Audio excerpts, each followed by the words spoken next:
This old Silvertone Thinline came into the shop with what I can only describe as a creative neck reset, by which I mean someone absolutely butchered it. The neck angle was way too low, bottoming out the bridge, and to compensate, they screwed the tailpiece directly into the top in order to get the right downward tension on the bridge so that it didn't buzz, I'm assuming. That messed with the tension enough to cause a bit of a cave in the top, which is pretty impressive because these guitars are built with a ton of internal blocking.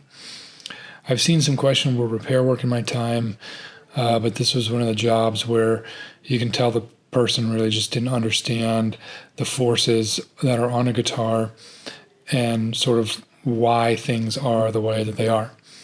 Instead of correcting the problem at the source, they just kept stacking bad decisions on top of each other.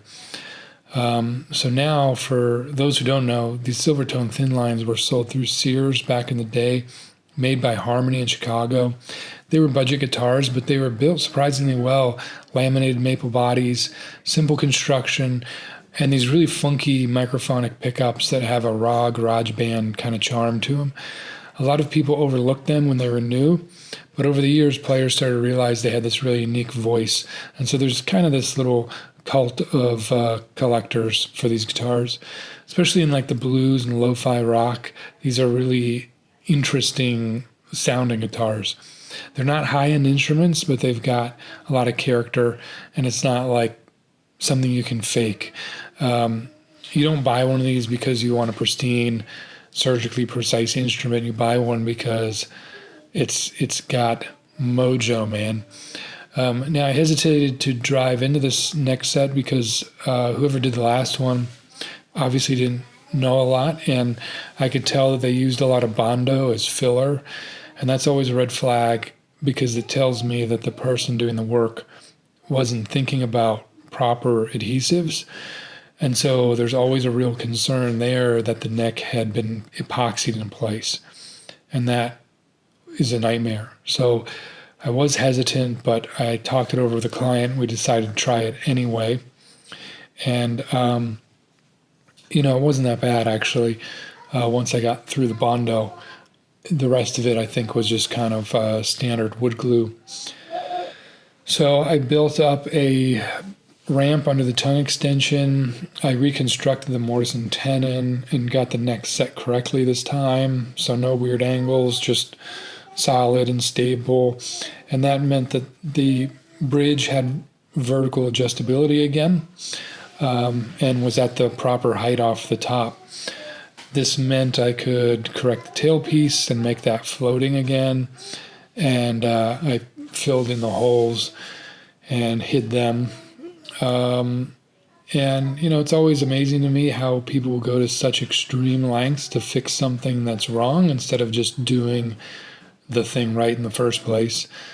But that's half of what restoration is. It's like undoing bad decisions.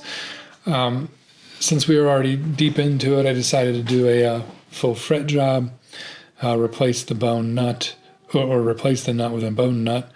And the jack area had been kind of punched in, and so I repaired and reinforced that section of the sides as well. And then the electronics and pickup needed a full overhaul and cleanup. It's always interesting opening up old guitars like this because you never know what you're going to find.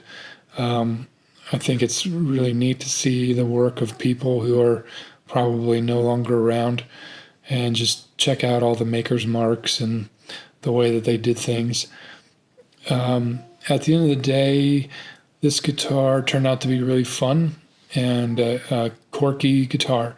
It's got its own thing going on, and both the client and I thought it had a genuinely unique sound. These old Silvertones have a lot of character, and this one was in pretty bad shape, but we got it all fixed up. So I do the best I can to document these processes, but like most of my repair videos, it kind of falls apart towards the end. Filming while actually getting work done in the shop is something I always struggle with. I see these content creators, and it just seems like I don't know how they do it, to be honest. It's like if the content was my main thing, and the guitar repair was just the prop. I could make it work, but it's not that way. You know, I'm actually repairing, restoring, and building instruments every day, and the camera just kind of gets in the way sometimes. The oil paper capacitors were still functional, by the way, which I was surprised, and they were still getting good capacitance. I checked them, and the capacitance I got off of them was pretty close to what the markings suggested, so that was pretty cool. You know, they're not supposed to last that long. Anyway, so maybe How was it? Film us. you're already finished with your peanut butter and jelly sandwich. I couldn't even get through a 5-minute video.